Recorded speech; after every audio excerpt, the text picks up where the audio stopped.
you well and having the most incredible day as always. Welcome back to my channel, and in today's video we're going to be going through all of the books I read in June. I am so excited to be going through them with you. I have read 1, 2, 3, 4, 5, 6, 7, 8, 9 books in June. I would say I am relatively happy about that. I am really trying to read double digits every month, but I will accept 9. I feel like that's close enough. So without further ado, we are going to dive in. Before I get into the video, I do just want to say, if you're watching this and you haven't yet subscribed, please do. 52.2% of you guys watching my videos haven't yet subscribed, and I would really appreciate it. So if you haven't done that, please make sure you do. But without further ado, we are going to dive right in. I hope you guys enjoy and carry on watching. So the first book I read in May was actually mine and Kelsey's book club pick of the month. If you guys didn't know, me and my friend Kelsey have a book club. It's called the Across the Pond book club, and we essentially pick out one book each month alternatively, and we kind of read the book together. So the book that Kelsey picked for June was One Italian Summer by Rebecca Searle. Now I'm not gonna lie to you, I didn't have high hopes for this book at all. I felt like when I heard what it was about, I was a little bit like, I don't know, I just wasn't keen on the idea. I don't know why, it just didn't kind of call me or interest me whatsoever.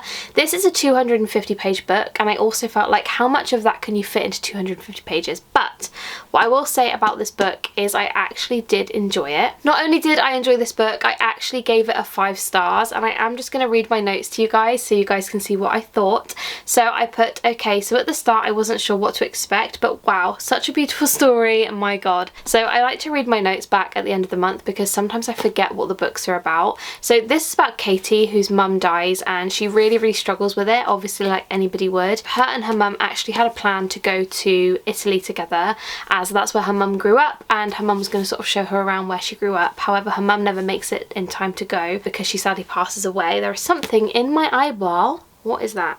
Thank you, sir. Anyway, Katie goes to Italy and she makes this friend called Carol, who surprisingly looks like her mum when she was her age.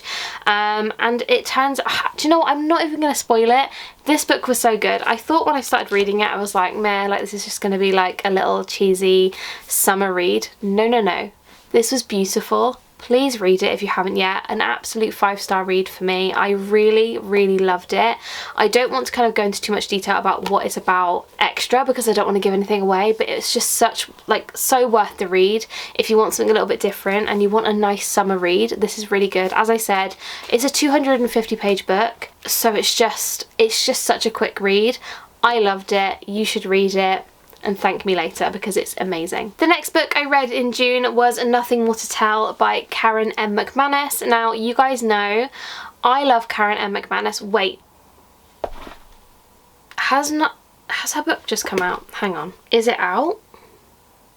Hold up. Anyway, she's releasing a new book, but that's besides the point. Nothing More to Tell. I liked this book. I gave it a 4-star, which now thinking about it, was that a little bit generous because I can't really remember what this book is about. However, what I do remember is that basically what happens is a teacher dies, a teacher is killed. These students are trying to figure out what happened. They were really fond of the teacher. He was like an absolute favourite throughout the school, and that is all I remember. But I remember it being really good. I just can't remember what it was about. I've read a few books this month, so I can't really remember. All of Karen M. McManus's books I do enjoy. I find them really easy to read. They are like YA mystery kind of vibes, so if you like that, you'll like them. I know my friend Kelsey doesn't like her books, which is absolutely fine. I just really enjoy them. I think they're really fun, really different. They're kind of like A Good Girl's Guide to Murder, but just not quite as good as that, because that book just holds such a special place in my heart. And the fact there's going to be a TV show, I threw my phone across the room. I am so excited, but that is besides the point. Karen M. McManus, you get 4 stars, and I put, again, another great easy read, kept me on my toes, and the ending was shocking. Can I remember the ending? No. But what I remember is that it was good. So that was the second book I read and I did really enjoy it. Next up we have a book which I have been meaning to read for months, and that was Daisy Jones and the Six by Taylor Jenkins Reid. Now, I am going to say I didn't love it as much as I thought I was going to love it. I thought this was going to be a 5-star read for me. It wasn't. It was a 4-star read, which I still think is really good. I think what I didn't like about it so much was the fact there was no world building really, because it was all interview based. If you guys haven't seen, it is literally just says the names of people. There is no kind of world building whatsoever, so it is hard to kind of keep up with it. I also listened to a bit of it on audiobook, which helped, but again, I don't think I liked the interview style. However, the actual story was really, really good. So on my notes I said I love the connection to Malibu Rising, and I sort of did enjoy the interview style, but it wasn't just for me. It was quick to get through though. Long chapters, hard to read, but lovely ending. Long chapters, hard to read, but lovely ending. So yeah, the chapters were long. That is one thing I will say. Like, if you want a short, like snappy chapter, you will not find it in this book. I loved it. Did I devour it? No. It does make me want to watch the series though, so let me know if you've read this and you've watched the series, which was better. I'd love to know. But yeah, a 4-star read for me. I did enjoy it, but it wasn't my favourite TJR book for sure, but it was good. The next book was a book which I picked up on a whim because everybody else was reading it and I felt a lot of FOMO, and that is The X Talk by Rachel Lynn Solomon. Now this book was a 5-star read for me. I absolutely devoured this book so much. So essentially you have Shay and you have Dominic. They both work for a radio podcast station. They both get asked to do a podcast where they pretend to be exes and they kind of go through why they broke up, and they speak to couples like live on the radio and that kind of thing, and it is just so good. In my notes I put same age gap as me and Ryan, so that was interesting because a lot of the times the guy is older. However, the age gap between her and, what was his name? Dominic. Shay and Dominic. So the age gap between Shay and Dominic is the same age gap that me and Ryan have, which I thought was funny. I loved Dominic's drunk texts. I actually laughed out loud reading them for some reason. I thought it was so funny, and I just put I am obsessed with this book. So if you want something that is going to be gripping, hilarious, heartwarming, it's going to make you smile while you're reading it, this is just so good. I cannot recommend it enough. Please read this. If you take anything from this video, it is to read this book. It is absolutely incredible and it is a 5-star read. So good. The next book was definitely not one of my favourites, and that is The Hating Game by Sally Thorne. Now, I'm not gonna lie to you, I feel like this book was really, really hyped up. I did not like it at all. So in my notes, I put enemies to lovers ? And then I put, I'm just not in love with this. I felt like the characters were not connectable. I didn't love them. The girl was hella clingy. And then I put in quotes, I want to snort you. And then I put, was not okay with me. So this book was a 2-star. I had such high hopes for this book, it was ridiculous. The girl in this, Lucy, essentially what it's about, you've got Lucy and you've got Josh, okay, and they are kind of like enemies to lovers. They don't like each other supposedly, but it's kind of obvious that she fancies him because, I don't know, it's just like childish. Do you know what I mean? I don't know. Anyway, she was just the clingiest person I have ever read about in my entire life. I did not like it at all. I felt no chemistry between the characters. I just didn't like it. And I think a 2-star is very generous, but nothing really happened in this book. I feel like they just went to the office and then there was a wedding and that was the end. Not their wedding, obviously. I'm not going to spoil it, don't worry. But like, nothing happens. I just didn't love it. Do I want to watch the film? Kind of, but I'm probably not going to bother. So yeah, I'm really sorry, Sally Thorne. I just didn't like this one. It wasn't for me. It was a 2-star read, so that was a shame. The next book I picked up was As Seen on TV by Meredith Score. I think it's Score, or is it Shaw? I'm not too sure. I'm not too sure.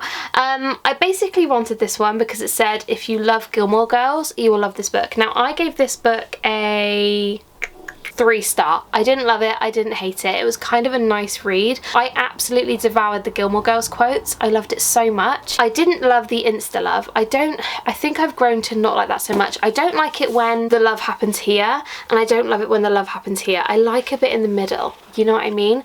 I did enjoy how floppy this book was though. It was really nice to read because it's super floppy. It was really comfortable. In my notes I said, slow to start but love the ending. I didn't like the insta love, but I enjoyed the epilogue. spoiler alert now, so skip a couple seconds. Essentially they make a series on their love story at the end, and I'm just like, how is that realistic? Do you know what I mean? But no spoilers from now.